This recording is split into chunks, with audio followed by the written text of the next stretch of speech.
Oke Ji, sekarang kita main cepet-cepetan ya. Gue kasih lo skenario. Kamu jawab. Kamu bakal ngapain, siap? Siap. Kalau kamu bikin konten terus ada komen, ih suara kamu cempreng banget. Pas dia nekat tampil pertama kali, malah standing overdrive dari penonton. Dulu yang bergerak cuma gara-gara satu komen, suara lo pas-pasan. Halo semuanya, saya Fabian Perunana. Saya salah satu host di podcast ini. Yang bener. Sebenarnya saya pengen banget bisa ikutan ngobrol sama Musa, sama Aji, tapi untuk belakangan ini saya sakit. Tapi tenang aja, di sini saya akan bantu proses editing video dan produksi. Jadi semoga kalian enjoy banget ya dengerin podcast ini. Makasih udah nonton.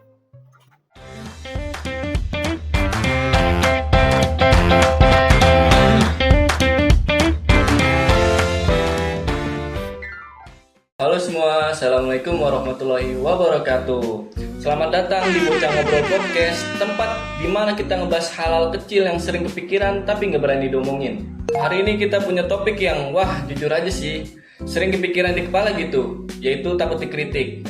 Dan kebetulan banget, hari ini saya gak sendirian, ada narasumber yang keren banget dan kece abis, yang ngalamin sendiri dan siap sharing dari hati. Langsung aja kita sambut Mas Aji. Halo semua.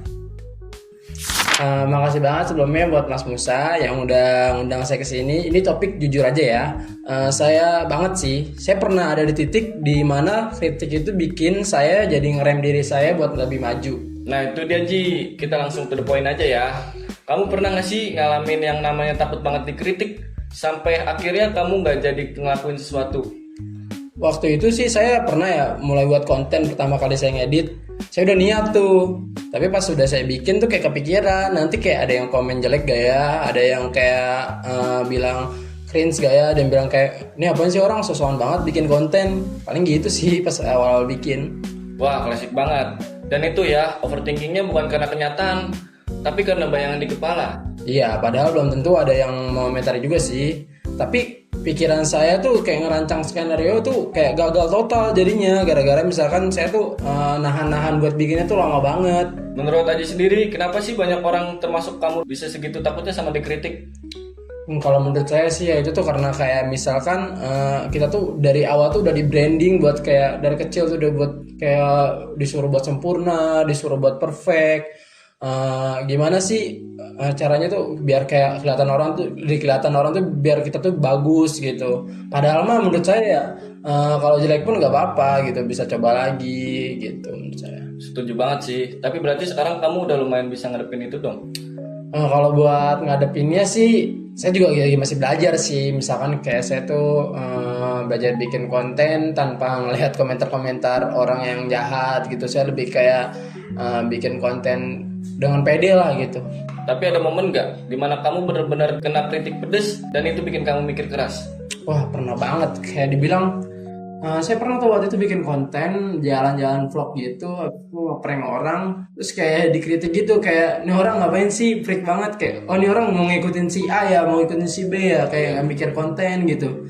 Saya sering banget tuh dipikirin kayak gitu, di komen kayak gitu sama orang-orang. Gokil, cakep tuh analoginya. Kritik itu kaca, tapi bukan buat nusuk ya. Iya benar. Kalau buat teman-teman di luar sana yang mungkin lagi ngerasa takut buat mulai karena takut dikritik, kamu punya saran nggak? Kalau buat saran sih yang menurut saya ya, kalau misalkan kalian nih awal-awal mau buat konten, menurut saya kalian tuh harus banget yang namanya tuh memilah atau enggak memilih komentar-komentar yang baik. Enggak semua komentar itu menurut saya pedes sih. Misalkan ada juga komentar yang baik, kayak misalkan komentar kritik nih Mus, kayak oh ini Mas cahayanya kebesaran atau Mas ke keterangan, atau enggak Mas ini suaranya kekecilan jadi penonton nggak denger, penonton yang di rumah, atau enggak oh Mas ini kata-katanya terlalu kasar, takutnya nanti diblokir atau di mana gitu. Kan ada juga komentar yang positif gitu. Nah itu menurut saya sih kita harus lebih pinter memilih komen agar tuh kita bisa buat konten yang bagus, yang baik gitu Mas. Mantap, jadi kuncinya jangan nunggu approve, jalanin aja selama niat kamu baik dan kamu mau belajar dari feedback. Nah itu dia Mas. Ji, menurut kamu kritik dari orang asing tuh lebih nyakitin atau dari orang yang kita kenal? Kalau kritik dari orang asing atau orang yang kita kenal ya, menurut saya sih lebih pedes orang yang kita kenal sih. Ya betul sih. Soalnya kayak misalkan kita jangan kan buat konten lah, buat SW aja nih, misalkan kita lagi jalan-jalan atau enggak kita selfie kan pasti ada aja komentar orang yang kayak, apaan sih lu pede banget ya, apaan sih lu norak banget, iya kayak gitu. Nah itu sih yang menurut saya lebih pedes ya, orang asing kan kita kayak udah jalan, tapi kan kita nggak ketemu dia atau nggak kenal dia, mungkin juga nggak bakal ketemu dia kan. Iya betul. Gitu. Oke Ji, sekarang kita main cepet-cepetan ya. Gue kasih lo skenario. Kamu jawab. Kamu bakal ngapain? Siap? Siap. Kalau kamu bikin konten terus ada komen, ih suara kamu cempreng banget. Paling sih saya ngejawab sih kayak ya udah, paling ntar diubah suaranya gitu, pakai suara apa kayak misalkan kayak lebih bagusin pakai mic wireless. Kalau kamu presentasi tugas kelompok terus dosen bilang kamu ngomongnya kayak kurang percaya diri gitu. Ya itu komentaran bagus, jadi saya bisa lebih percaya diri ke depannya. Saya akan belajar gimana caranya memantaskan diri di depan teman-teman kelas saya gitu. Gokil, terakhir kamu post foto bareng gebetan terus ada yang komen, duh nggak cocok deh. Kali itu sih nggak ada sih kebetulan, karena ya saat ini saya juga belum punya gebetan. Ji, kamu lihat di TikTok ada cewek yang awalnya takut banget nyanyi di depan umum, pas dia nekat tampil pertama kali, malah dapat standing ovation dari penonton. Dulu yang bergerak cuma gara-gara satu komen, suara lo pas-pasan. Kalau itu ya, mental saya sih parah sih yang komen ya, terlalu sadis menurut saya. Mungkin ini lebih ini aja sih, disaring lagi komentar yang tadi saya bilang, kayak disaring komentar yang buruk-buruk tuh lebih baik dibuang aja gitu. Lebih baik kayak kita belajar buat gimana caranya memperbaiki diri dan memperbaiki konten kita tersebut gitu, dengan cara mungkin kita bisa terima kritikan orang, terima masukan orang, kayak misalkan nih tadi saya bilang, atau enggak suaranya nih kurang kedengeran atau apa gitu. Nah lebih belajar lagi gitu agar terlihat memuaskan. Oke, sekarang kita ngobrolin soal pengalaman pribadi nih. Ji, kalau yang paling bikin kamu down banget karena dikritik, ada nggak sih di kehidupan kamu? Aduh, ada Mus. Ini agak personal banget ya. Waktu semester awal, saya sempat dapat dalam presentasi tugas kelompok gitu. Nah, karena gugup, aku ngomongnya tuh kecepatan gitu Mus. Kayak misalkan kayak langsung to the point gitu. Kamu abis itu kayak pas selesai dosennya langsung nanya, kamu kayaknya nggak siap deh ini, kayak asal ngomong aja gitu depan kelas, mana kayak gugup ya, diem langsung kayak kesel gitu. Habis itu ya udah, akhirnya kayak jadi berantakan dah tuh presentasinya. Waduh, itu pasti ngena banget ya. Parah banget itu tuh, kayak pas udah kelar itu ya keluar kelas tuh teman-teman langsung ngetawain gitu, kayak langsung komentarin, langsung kayak bilang apaan sih lu lebih banget gini. Ada juga sih yang ngasih masukan kayak misalnya harusnya kamu harusnya lebih pelan-pelan, tapi itu kayak lebih hati-hati ngomongnya, lebih berasa ini ya, turun lebih kayak apa ya, lebih belajar lagi lah, misalkan lebih baik. Habis itu juga diusahakan pahamin materinya dulu kayak ada kritikan pedas tapi itu membangun mental gitu. Ada juga sih yang kritik jahat kayak misalkan kayak ya gini. Ada juga yang kayak ya lu kayak nggak pantas deh buat maju presentasi gini gitu. Duh, itu pasti sakit banget ya Ji. Aduh parah sih kalau komentar pedes tuh. Saya juga pernah nyobain kayak misalkan ini kayak ngerekam diri sendiri gitu buat kayak wawancara, atau enggak saya nyoba stand up gitu. Habis itu kayak pas awal nyoba sih saya udah berani gitu, pede kan dong buat materi segala macem. Habis itu ikut juga cobalah saya post gitu. Awalnya sih saya ngepost di IG dulu kan, karena kayak ya mungkin nyangkupnya tuh cuman sosial media yang saya kenal doang, kayak misalkan di IG kan teman-teman follower saya doang kan bisa ngeliat. Nah awalnya saya kayak bikin ngepost gitu, habis itu kayak banyak juga sih komentar kayak misalkan, Ji lu kelihatan banget sih gugupnya, misalkan kayak Ji ini materi lu sih kurang rapi. Cuman ada juga mental yang kayak kritikan yang membangun, kayak misalkan Ji coba deh lu mulai rapin materi lu, dikasih arahan gitu, misalkan kayak materinya mending lu bahas ini tuh berstep gitu. Habis itu kayak misalkan coba deh lu lebih kayak relax lagi, sebelum itu tuh lu harus relaxin diri lo sendiri biar kayak misalkan pas penjelasan tuh saya itu nggak gugup buat ngejelasin gitu.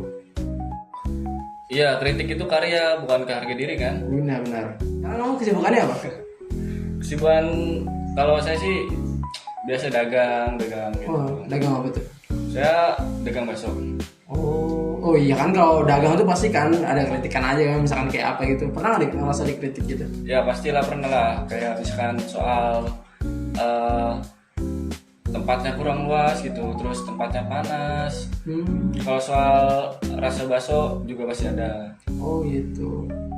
Biasanya itu tuh dikritiknya lewat mana? Medsos kah atau apa? Biasa sih kalau kritik tuh kebanyakan bilang langsung. Bilang langsung. Ya, Oh. biar kalau apa ya? Kalau di Google kan pasti semua orang bakal ngeliat kan. Iya. Kayak jatuhnya tuh kayak ngejatoin apa? Tempat dagang kita gitu. Oh gitu. Nah, setelah itu kan dia bilang daripada saya bilang apa di Google gitu, Google. lebih baik saya ngomong ke masnya langsung nih. Soal cita rasa baksonya gimana. Ini ada yang kurang, misalkan kurang bumbunya, kuah baksonya gitu, kurang enak atau apa? Kasinan gitu. Oh, terus setelah perasaan kamu setelah dikritik gitu gimana? Cara menanggapinya lah. Ya, pasti saya bilang, ya ntar kedepannya lebih diperbaiki lagi. Kayak kuah baksonya atau dari bakso yang keras sampai yang benar-benar pulen enak gitu. Itu menurut kamu tuh kritik yang membangun atau kritik yang menjatuhkan? Ya, itu membangun juga sih. Oh, Kalau kritik ngejatuhin Ada ada juga. Contohnya Itu gimana? langsung yang dari Google gitu. oh yang dari Google-nya, Iya. kayak comment head gitu ya? Iya, comment Gimana? head gitu. Biasanya apa aja comment head yang head? Comment head tuh kayak misalkan, aduh, ini udah rame banget gua ngantrinya gitu.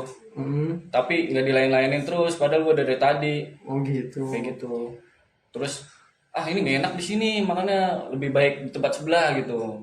Kayak ngejatin harga diri gitu. Berarti emang harus sih komen gitu guys.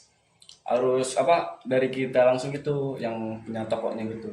Mending kayak komen langsung pribadi ya, Iya. ngomong secara langsung biar itu Enak, kayak nggak ke luar-luar tahunya kan. Iya. Habis itu kita langsung bisa langsung perbaiki juga kan saat itu juga. Betul banget itu, sumpah. Oke bro, kayaknya cukup ya obrolan hari ini. Makasih banyak ya udah mau datang dan sharing-sharing sama saya gitu, sama teman-teman yang lain. Aman semua. Makasih juga buat Musa yang udah ngundang saya sebagai narasumber di sini. Saya juga senang bisa bercerita kepada kalian, kepada Musa. Saya juga ya alhamdulillah lah bisa nyempetin hadir ke sini. Ingat ya, kritik itu bagian dari proses, bukan penghalang. Sampai ketemu di episode selanjutnya. Saya Musa dan Aji, pamit undur diri Mi. Terima kasih. Terima kasih.